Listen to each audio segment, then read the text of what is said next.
বিসমিল্লাহির রহমানির রহিম। আসসালামু আলাইকুম। সকল শিক্ষার্থী তোমরা ভালো আছো? জি আলহামদুলিল্লাহ। আজ আমি পড়াবো নবম শ্রেণী বিষয় শারীরিক শিক্ষা, মোহাম্মদ মামুনুর রশিদ, তারিখ 21-10-2020। শারীরিক শিক্ষা পড়াবো প্রথম অধ্যায়, শারীরিক শিক্ষা পড়াবো দ্বিতীয় অধ্যায়।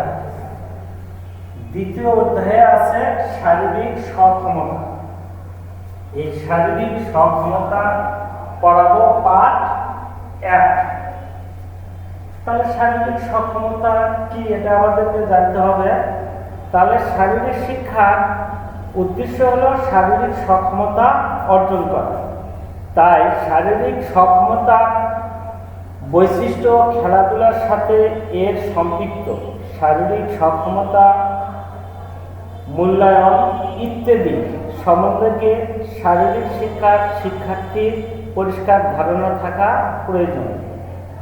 শারীরিক সক্ষমতা অর্জনের জন্য দরকার শক্তি, গতি, দম, ক্ষিপ্রতা, নমনীয়তা।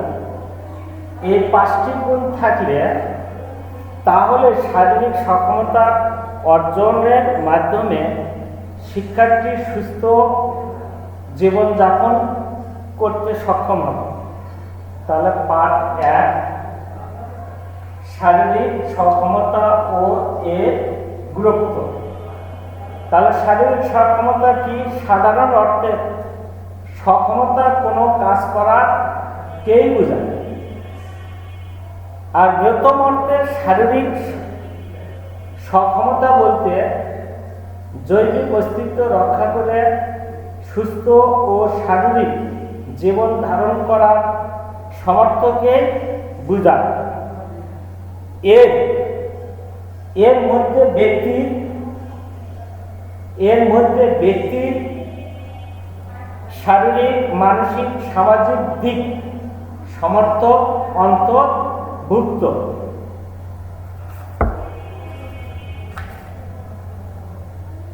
তাহলে স্পষ্ট জানালে নিম্নলিখিত বিষয়গুলো শারীরিক সক্ষমতার মধ্যে অন্তর্ভুক্ত করা হয়েছে। ক হচ্ছে বংশগতি অনুযায়ী শারীরিক স্বাস্থ্য। খ হচ্ছে দৈনন্দিন জীবনের এবং বিপদকালীন অবস্থার প্রয়োজনীয় শক্তি, দম, সমন্বয় ক্ষমতা ও কৌশল। গ হচ্ছে প্রাত্যহিক জীবনের প্রয়োজনীয় কাজকর্মের প্রতি যথাযথ মনোযোগ ও মূল্যায়ন। গ হচ্ছে আধুনিক জীবনযাত্রার জটিলতা থেকে চাপমুক্ত হওয়ার জন্য প্রয়োজনীয় আবেগিক ভারসাম্য।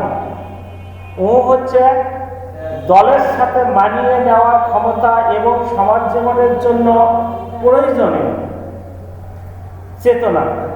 চ হচ্ছে চলার পথে উদ্বৃত্ত সমস্যাবলী সুষ্ঠু সমাধানের জন্য প্রয়োজনীয় জ্ঞান বৃদ্ধি ও বিশ্লেষণ করার ক্ষমতা। ও হচ্ছে গণতান্ত্রিক দেশের দায়িত্বশীল নাগরিকের কর্তব্য পালনের জন্য আবশ্যিক নৈতিকতা ও চারিত্রিক দৃঢ়তা করা। নিশ্চয় তোমরা এটা বুঝতে পারছো। তাহলে সক্ষমতা বলতে ব্যক্তির সামগ্রিক সামর্থ্যকে বোঝানো হয়েছে। প্রকৃতির পক্ষে সক্ষমতা মানুষের ব্যক্তির সামগ্রিকতার ধারণার উপর প্রতিষ্ঠিত। সামগ্রিক ক্ষমতা বিভিন্ন দিকের মধ্যে সর্ব অপেক্ষা বাস্তব, প্রয়োজনীয় এবং প্রাথমিক দিক হল শারীরিক সক্ষমতা। তাহলে শারীরিক সক্ষমতা দৈহিক কাজের ভিন্নতা অনুসারে শারীরিক সক্ষমতারও স্বরূপ বদলায়। সেজন্য দৈনন্দিন জীবনে হাঁটা, চলা, বলা, বসা ও অন্য কাজের জন্য শারীরিক সক্ষমতা এবং একজন খেলোয়াড়ের শারীরিক সক্ষমতা এক নয়।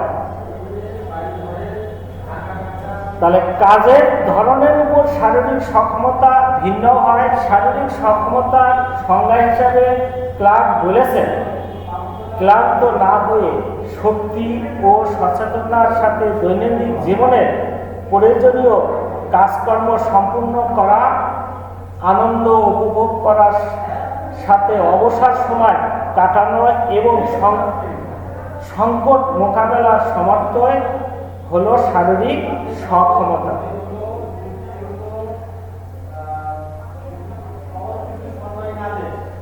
তাহলে বাড়ির কাজ, তোমরা বাড়ির কাজ নাও।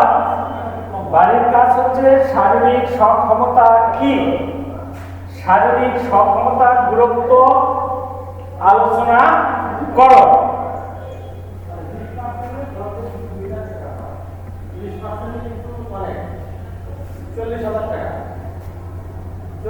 তাহলে অবশ্যই আগামীকাল বাড়ির কাজ করে আসবেন। ঠিক আছে, সবাইকে ধন্যবাদ। আসসালামু আলাইকুম।